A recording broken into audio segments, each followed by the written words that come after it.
over the last few years I've encouraged you to go into some curious places to take photographs, and perhaps none so more curious than a cemetery. Now, I've done a few videos from cemeteries before. There were links to them in the description. Go and watch them after this. You'll find some dead good photos. Why do these places hold so much photographic interest? Well, I think it's because there's structure and there's chaos.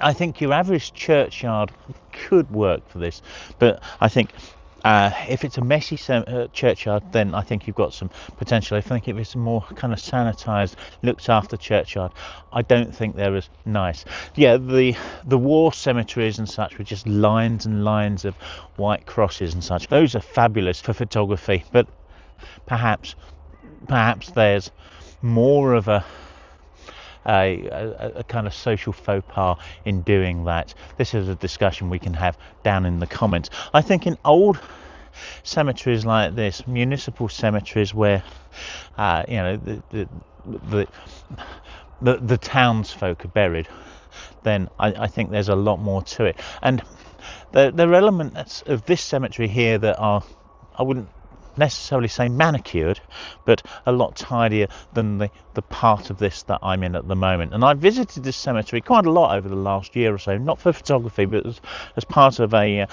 local community group that I attend. This is Great Yarmouth, for want of a location for you. And I just think things like this wonderful cross hidden away in the undergrowth here, some reeds and cataniester and such around it. Look, I'm pretending I'm a botanist. It's just wonderful, and I've probably seen this one before, paid not a lot of attention to it, but I think there's a wonderful image in this, or probably a number of images in this, because we've got some beautiful colour in the berries. We've got the stonework, we've got the ivy coming up around it. I think there's just so many possibilities in that area, that corner of this quite large burial place, that really the opportunities are wonderful. And let's not worry too much about debating the morality of it. I think in a situation like this, ordinary townsfolk, and I'm sure, I mean, there were some really big kind of tombs and such here, but I've done this quite a bit, and I don't think I haven't got a problem with it. And of course, if you have, then you can criticise me if you want and debate it down below, or just don't do it yourselves. But if you want some great photos, you can't do any worse. I think, like so many of my images, what I see here is detail. It's not a wide scene. As you can probably see, it's on the corner of a row of graves. I don't see the big picture of this. I don't think there's a big picture here so much, but there is a series of small images, perhaps working with the colour of these. But certainly, I love the idea of the ivy just creeping up it. I haven't found a composition yet. I've not looked through the camera, but I see this aperture here. Looking through, there's a rose kind of growing up there. It's rose as well. Some I think it's a berry of some description, raspberry perhaps. I think there's a view there, particularly because there's not any light really making it through behind, so it's quite easy to get this in frame without the distraction of a bright background, which is often the kind of problem that we might see in a place like this, because it's flat land throughout this, so we can't get above to kind of look down very easily. And we're going to have quite a lot of sky in a lot of these shots. Whilst the sky is overcast and really grey, it's still not going to add anything to most of these shots, because at the bottom we're going to have something that's inherently quite dull, and at the top we're going to have something that, or peeking through trees or whatever, we're going to have something that's quite bright. And of course we don't want the image to be grabbing the eye up the top and away from the subject. So tight cropped images, I think, and we'll have something that kind of works here. I'll be the one to pull you from this pouring rain, this awkward town.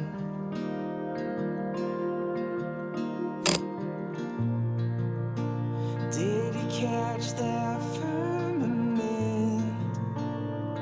Soak it wholly in and let it start to heal your bones.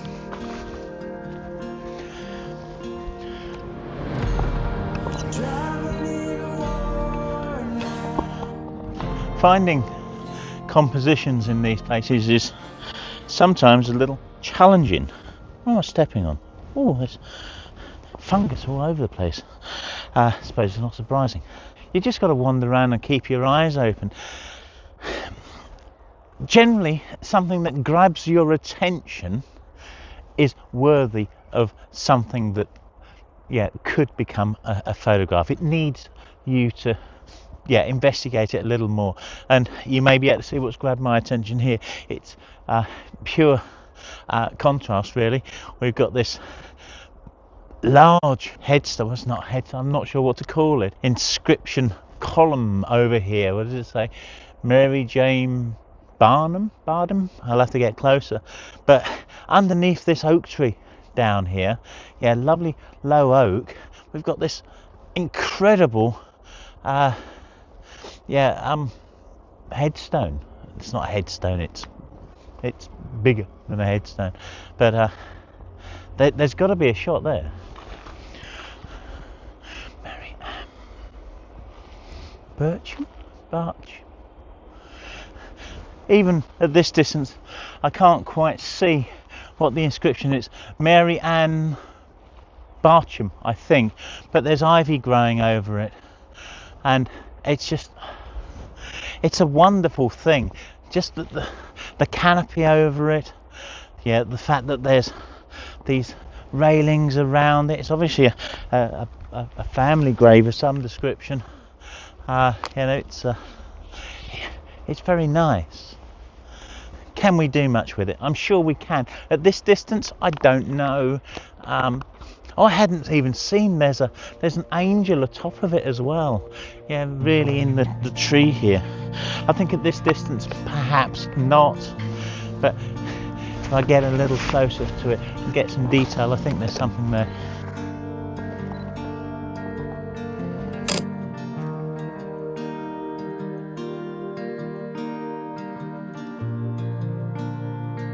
So I definitely feel that my photography is not up to its best here at the moment, because it's the bright sky. Well, it's not bright, is it? But it's brighter than the subjects, and I'm finding that I'm struggling, even in camera, to get kind of compositions that I feel are working terribly well because of the brightness of everything kind of up top. And I'm almost certain that I'm going to stick to the detail shots. You see, I've just wandered up to this, and I've literally just seen this as I'm presenting the camera here, and I think that the simplicity of this, whatever it is growing up here, there's just something there, isn't there? I feel there's two crops that we can use here as well, to kind of stand a 4x3 native out of the camera, and also a square, because a square really kind of constrains things, and we can get things really kind of centered in a square and leave the eye in no doubt about what it is that we're photographing. Not that there's a lot here to photograph, but it's an element of concentration. The squares work in all kinds of places, but I think here particularly, perhaps just with this one here, I think this works very well, and we can get very close with this lens, and I think I've got a nice image here. I think that works really well.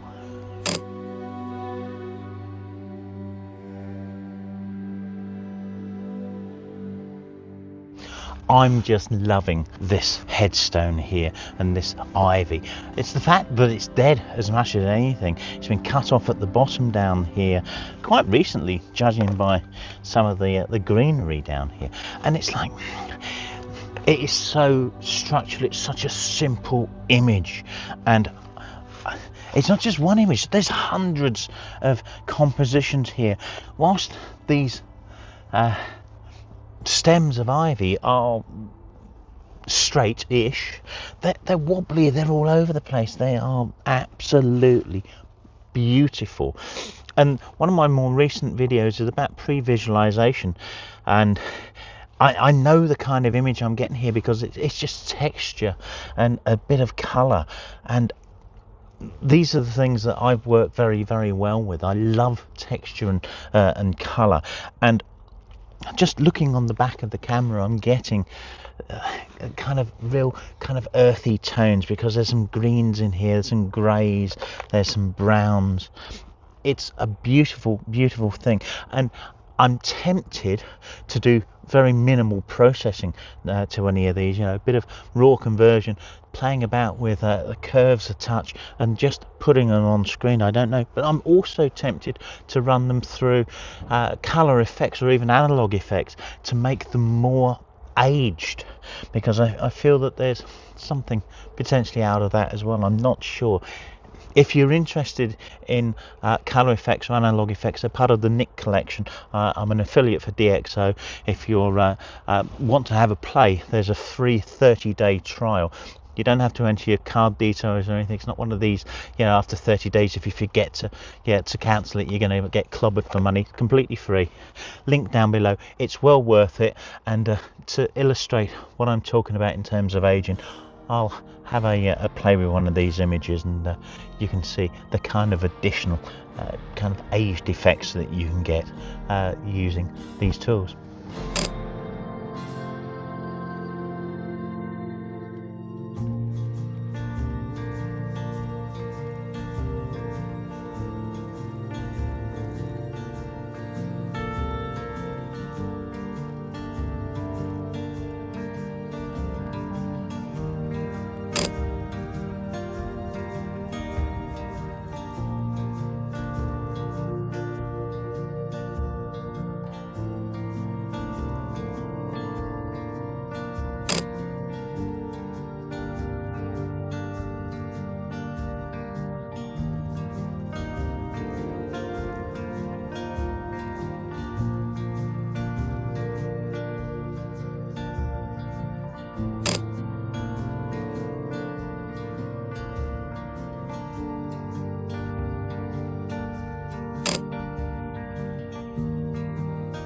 So just behind me here, you can see the face of the stone that had all of that dead ivy up the back of it, and you can see you wouldn't get the same kind of image out of it there. The simplicity would have gone because we have an inscription on this side.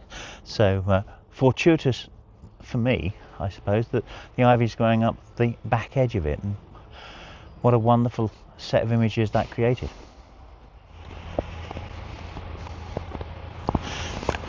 For this shot, I need the tripod. Now, there's plenty of light, but it's about getting this composition correct. In order to maximize that, I've put on the long lens, because I can shoot it with the 12 to 40, but, and it's a big but, I need the length to throw more things out of focus, if you see what I mean. And since you haven't yet seen the image, that won't necessarily make a look at the mess I'm getting myself into. That won't necessarily make a great deal of sense. So let's show you what it is that I'm shooting. It's through here. So the image, and you can't see it from there, let's put you over here, is through this holly bush here, catching this cross there, and concentrating on the tombstone that's centre of frame now. I'm using a kind of blocking framing technique with the cross over there.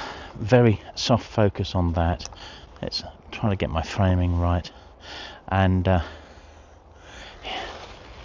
it's somewhere over here.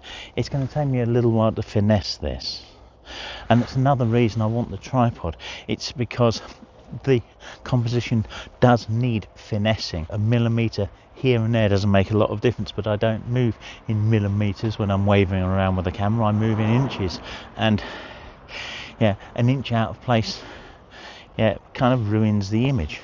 And even from here, it's not quite clean enough because there's a branch of the holly that is just coming down, and it's interfering with the view of the headstone. So I'm going to have to play with it a little bit. I'm also a little bit troubled by what I can see in the background as well now, because such is the deprivation in parts of this country, and I'm sure parts of other countries as well. I'm damn certain I can see a tent in the background. There are people living in this cemetery, which is a sad, sorry indictment of our society these days, I'm afraid. So in the end, I had to get actually really quite low in order to get the composition that was kind of best suited, and the issue being, as I mentioned earlier, that there's a branch or two of that holly over there that's just kind of ducking down and interfering with the subject, the headstone in question, and also desperately really trying not to get the tent in the background. There's no way that I can kind of achieve that properly without damaging the composition in other ways. So I hope I can take the eye off it. I've shot this at what the camera thinks is one stop underexposed, really just to get some of the light out of it, to make it a more moody image. And I think it's a rather nice kind of shot. It's environmental, without the detail. It's a scene, but it's a long scene looking through, as you can see, a longer lens, and the lens was really important so I can get that depth in it. I'll put the image up. I hope you like it.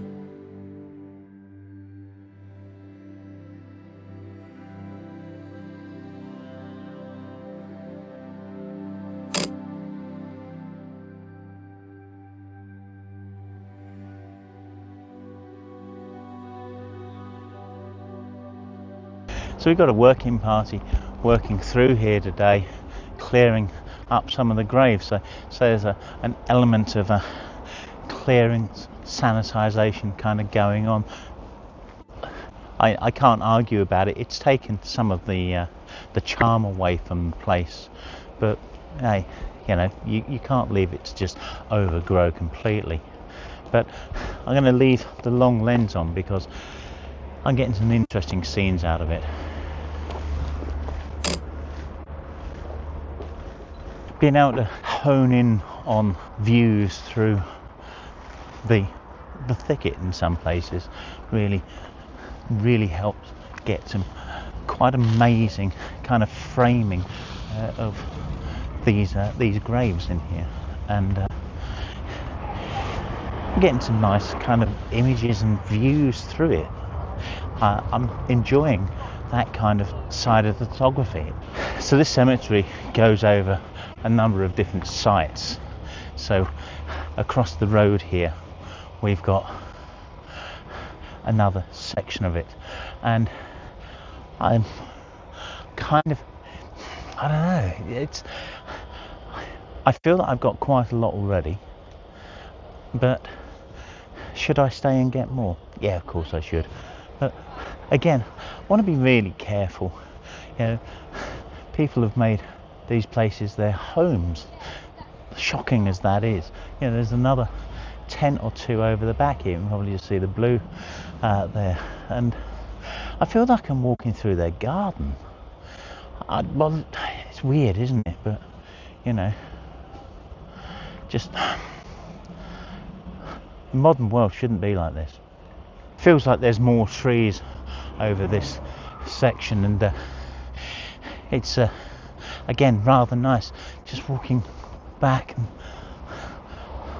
this one here behind me is quite nice. I like the coloration of it. I like the way that this green ivy is creeping up the edge of it. I bypass that one for the moment.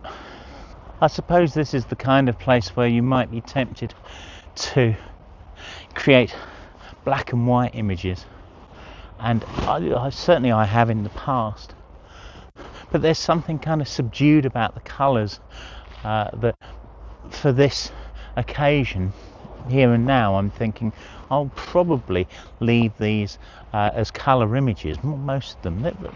Who knows what I might feel when I get back and start working in my Lightroom software. Not Lightroom, I hasten to add, not Lightroom. I've abandoned Adobe for this kind of work now, principally, well, two reasons.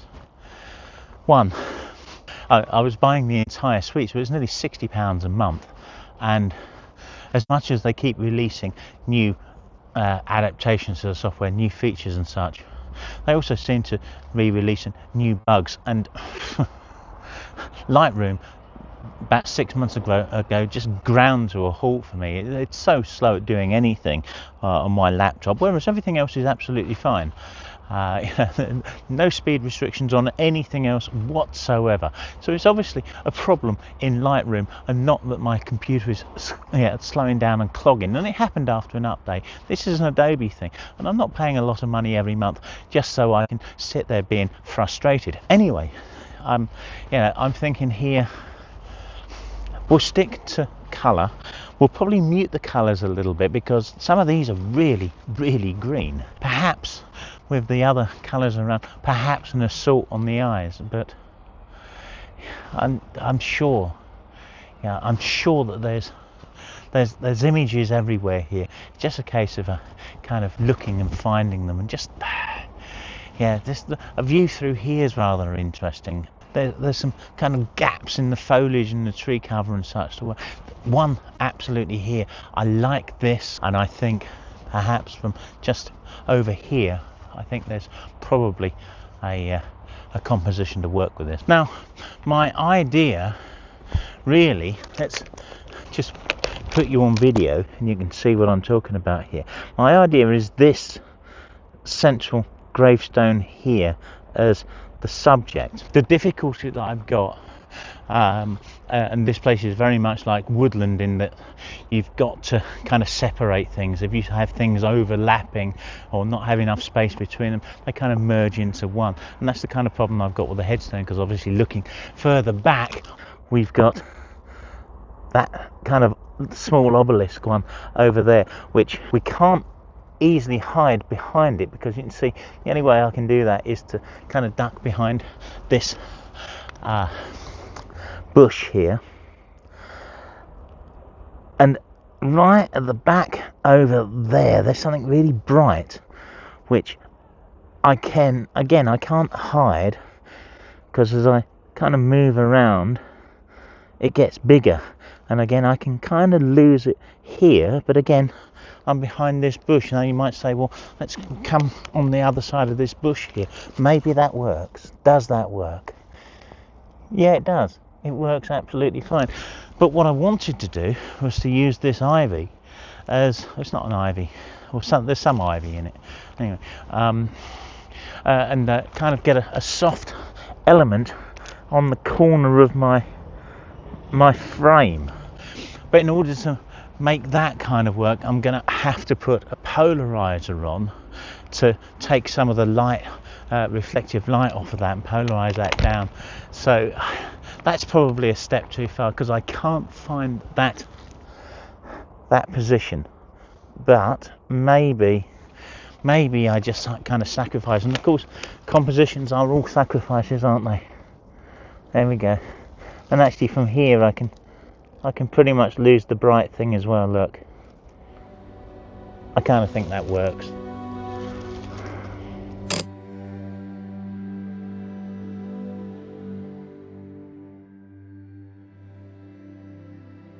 There's a common theme, a complaint that runs through photography discussions all over the place, and that is, I live in a boring area. Well, I think you've probably got a cemetery not that far from you, and I'm hoping I'm showing in this video that these aren't boring places. They are absolutely littered with compositions. You just gotta get out there and find them. And there's another composition here. It's using this fallen branch and a gap through it as a framing technique for this headstone that's directly in front of me here. I don't know whether scarves and camera straps don't mix. Don't do it. It's a stupid thing to do. You'll see me with a scarf next time, of course. I don't think there's a way I can get a completely clean shot of this, because there's a twig kind of interfering, but it's not horrendous.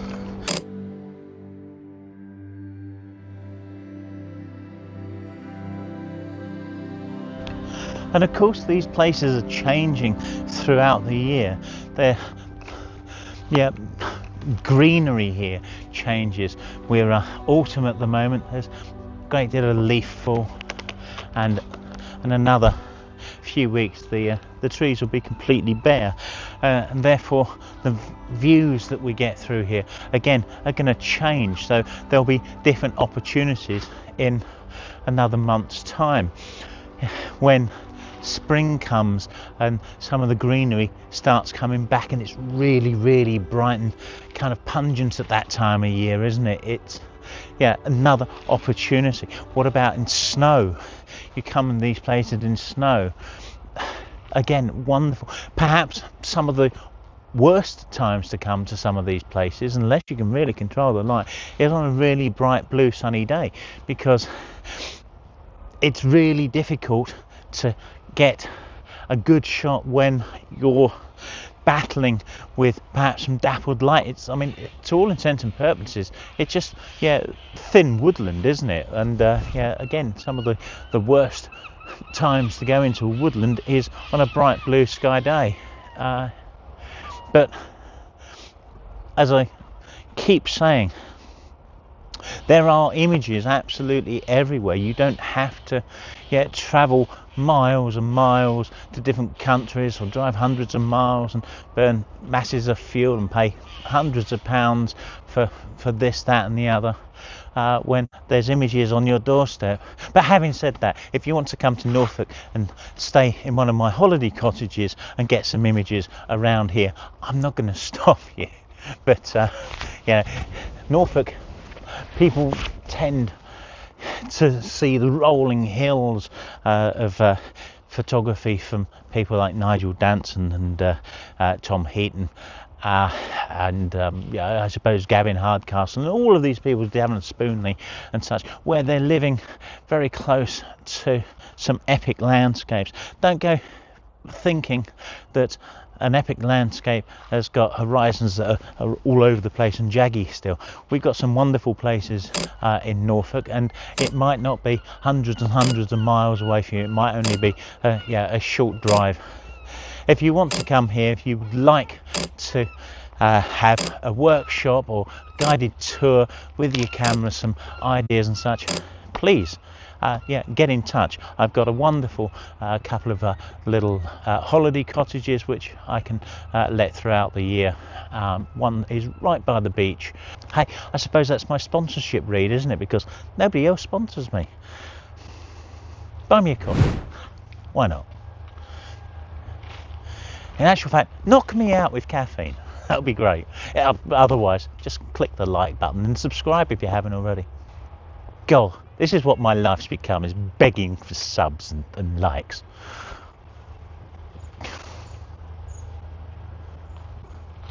Might as well climb in there now. Like I'm saying, there's just compositions everywhere. This one here should be obvious to you.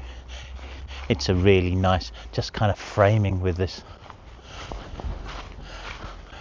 Charles Ladd's Coppin headstone here to the ornate cross down in the gap between it and the tree. It works incredibly well. Yeah.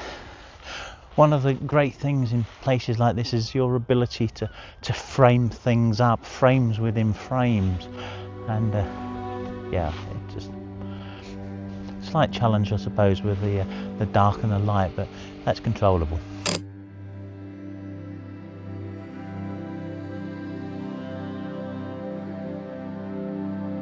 I've had to recharge the battery in the phone, and we've lost some light in the meantime, but there's another composition here.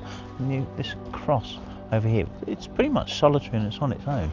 Well, you can get angles where it appears to be on its own, and there's a nice shot again there. Yeah, just kind of standard fare, if you like. Yeah, it's well, a bit of framing from the tree, and I think it works quite well. The problem with it is in the background, which you can probably just about see there. There's some houses which, oh well, yeah, you can't have everything, I suppose, but it works quite well. Again, whilst the phone was charging off a little bit, there's that grave there, which again, very much on its own, but with a long lens you can get that grave and the one that's behind it, which is a long way behind it, but it really compresses the images and makes it feel as though it's much closer. Little bit of space between them. It works quite well. Not sure what else to do. I mean, it's what is it? It's 3:10, so I've only got an hour's worth of light. Is it an hour? I can't remember when sunset is. Sundown's maybe 4:30, so an hour and a half perhaps. And I feel I'm exhausting, well, myself. Certainly not the compositions, but obviously as I'm also running out of light, makes things a little bit more challenging here. So I'll put up a couple of other images towards the end to run out on, and you can see the other kind of possibilities that exist in these places. And as I say, you will have a cemetery of some kind not too far away from you, unless you live in the middle of nowhere. Sounds like bliss, living in the middle of nowhere, doesn't it? So if you remember at the beginning of the video, I said I'd probably be mostly getting detail shots because I couldn't see the scenes, so to speak. And once I put the longer lens on, I didn't take it off again. That's not to say I couldn't get detail shots with the longer lens, but actually it just enabled me to take images and create images that needed that distance, that needed that reach, because it allowed me to kind of stand a little bit further back, create depth, and, well, create a feeling. Yeah, a feeling. As pretentious as that might kind of sound, but when you're in these kind of places, they are full of feelings, aren't they? And I think as a collection of images, I think I've created a collection of feelings. Whatever I haven't already shown, I'm going to put up now. I'd be interested in your views of both the location, the subject matter, the images, whatever you happen to think of. Let me know, and as ever, yeah, thank you very much for watching. I can't give you a thumbs up because I'm carrying a tripod. Oh look, it's a different tripod as well. This is from K&F, and this does something that my other tripods don't do. I'll talk about it in another video. Thank you very much for watching. You take care and enjoy the rest of these images. And I'll be the one to pull you from this pouring rain, this awkward town.